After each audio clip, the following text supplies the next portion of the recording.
Hello guys, what is up? It is Dan once again here from the Games Room in the first of a new series called My Life in Gaming, where each month I'm going to look back on what I've been playing the previous month. I'm going to be focusing mainly on the games I've really poured some hours into so I can let you guys know my honest review and opinions of that game. This month I've been mainly focused on the Xbox One. This is because on Games Pass at the moment there is some truly fantastic games for you to pick up and try.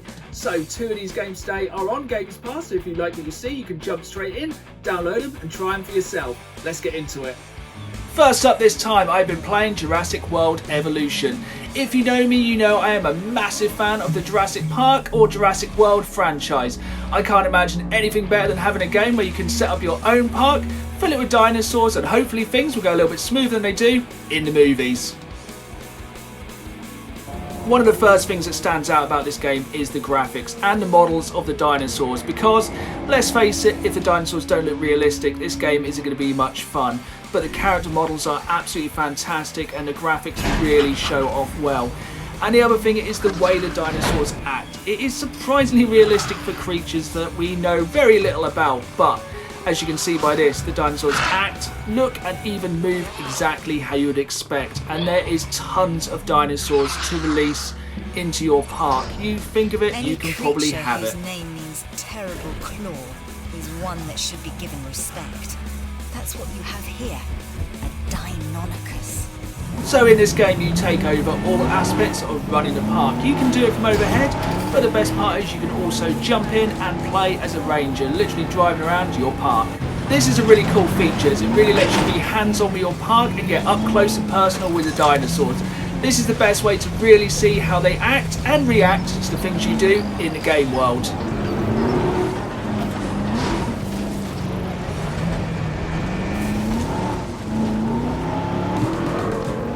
One criticism I do have though is the visitors to your park don't really act in a realistic way as the dinosaurs do. When you're playing as a ranger in the game you can really jump in and do all the jobs that need doing in the park. So here you can see I'm medicating the dinosaurs, as one of the problems that will come up when you're playing the game is viruses amongst the dinosaurs, and unchecked this can kill everyone surprisingly quickly. This is a really cool feature for the game and works really well and just makes you feel a lot more part of the park you're running.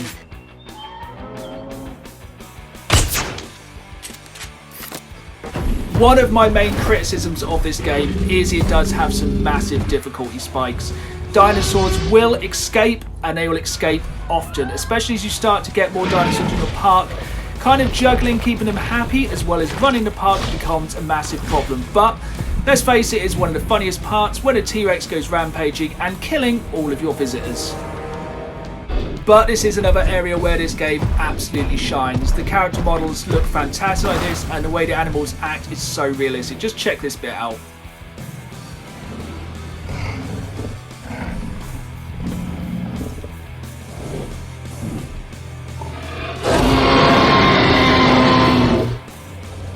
It's not just a Jeep you can use in this game, you can also take flight in the helicopter. This is another way you can really micromanage your park and has another really cool gameplay mechanic. If nothing else, it's just really awesome to be able to fly around your park and see it from the air.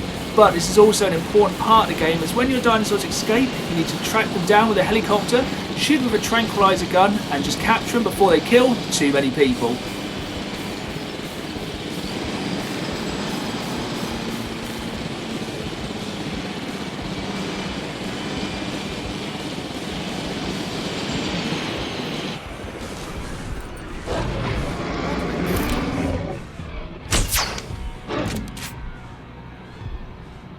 As you can see, I've caught up with the T-Rex here, so it's just time to line it up in the sights of the rifle, shoot it with a few tranquilizer darts, get it sedated and hopefully get it back safely into its pen.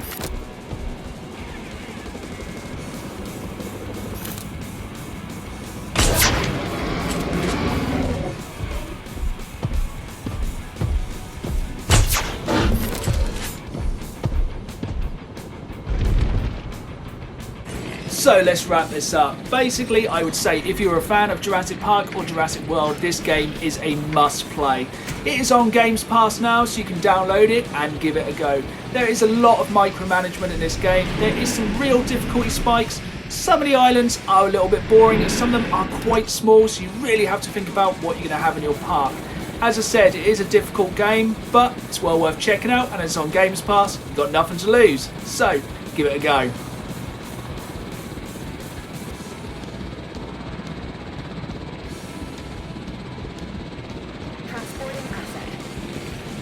Next game I want to talk about is Halo Wars 2. So this is an RTS set in the Halo universe, which has a real emphasis on base building and just building the biggest army you can to go to war with your enemies. We'll need some supply pads if we want to produce supplies. Sound off, Marines!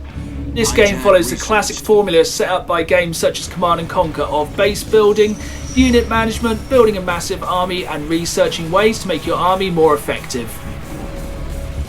This game has a real focus on micromanagement. You need to balance your power and your resources while researching upgrades for your unit so you can win the battle.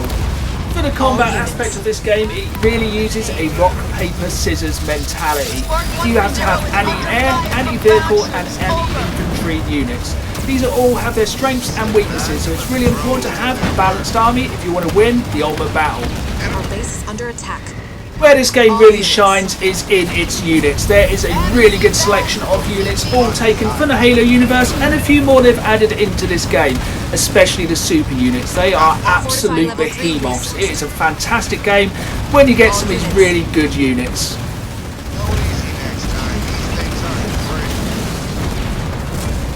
Another positive for this game is the size of the armies. You can make a massive armies. Just look at these battles you can have.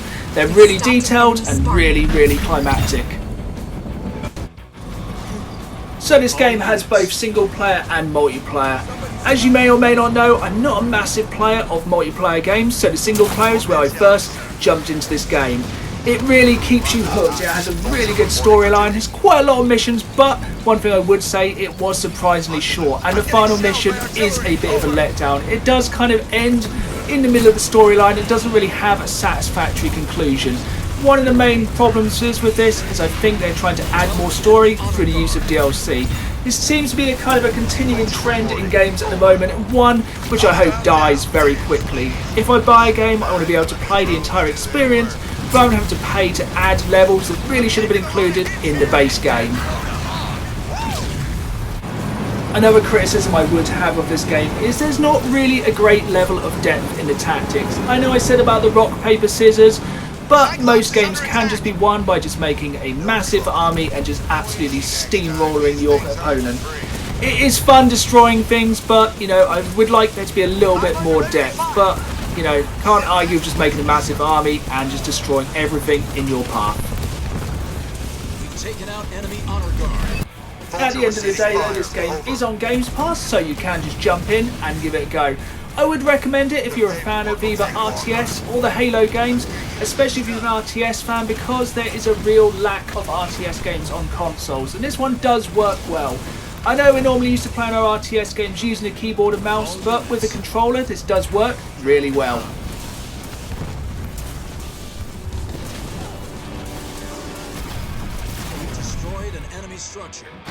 The final game I want to talk about this time is Manny for the Xbox One.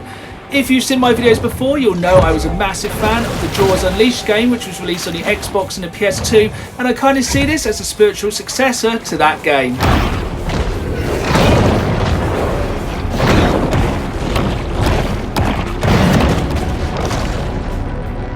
In this game, you play as a female bull shark on a one-shark mission to avenge the death of your mother at the hand of vicious hunters in the most violent way possible. This game is severely violent, but it's also funny as hell. Always end in a fight over whether who to eat and This is a sandbox open world game where you start off as a juvenile shark, slowly leveling up and getting stronger and stronger and bigger, making your way up the food chain. But there's always hunters trying to stop you from your ultimate goal of avenging your mother.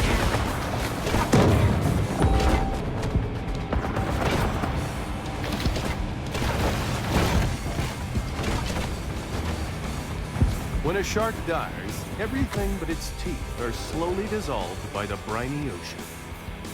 As you can see, you can easily be killed by hunters in this game, but there's a really cool upgrade system so you can really make your shark the ultimate killing machine. There is 3 main ways to upgrade your shark, and each of these has different powers and techniques to help you take the fight back to the hunters. The real star of this game is the open world, or should I say the open ocean. It is actually surprisingly realistic swimming as a shark, and the character model is fantastic. Basically do all the things a shark would do, swimming around, hunting for prey, and also fending off any predators that are looking to knock you off the top of the food chain. Being an open world game, there's a really large selection of areas to visit, from deep oceans to bayous to small ports, and always loads of things to do in each area, be it collectibles, hunts, or just levelling up your shark.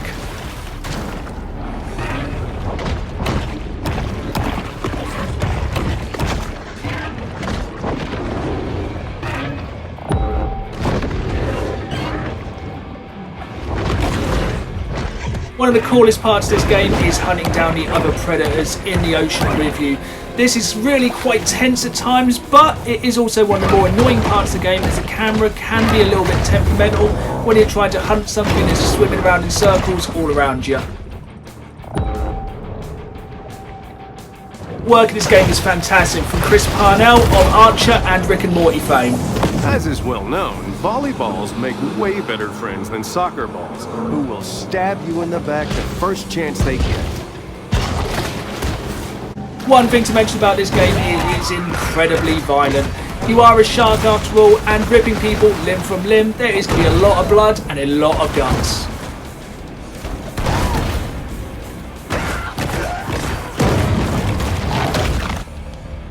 As twilight falls, Pete is in an uncharacteristic. Best features of this game is the way it tells its story through a reality TV show based around shark hunting.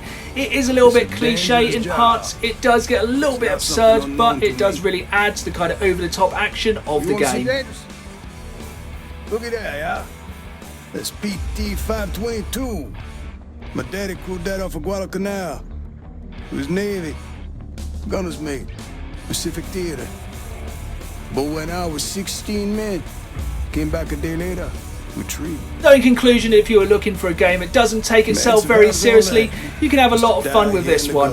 I was actually surprised how long this game did take me to 100%, but I did manage to get all the achievements in what seemed like a very short time, but on completion I had a screen saying I've been playing for 90 hours. So you can see, time really flies when you're having fun, and this one definitely is a lot of fun. Ain't they discover new animals all the time? Sort of. Well, not exactly. In lots of cases, they're just corrections of species with different names. Also stuff like misspelling. But I just say, maybe there are things in the water that ain't in your textbook. Stick around. Maybe you learn a thing or two this summer. So there we have it, guys. They were the games I was playing in February 2021. So let me know in the comments if you played any of these games yourselves, or if you're looking to play some in the coming months. So if you've enjoyed this video, remember to like and subscribe. Follow me on Facebook at Dan the Gamesman, and on Instagram at Dan the Gamesman. And as always, keep playing the game.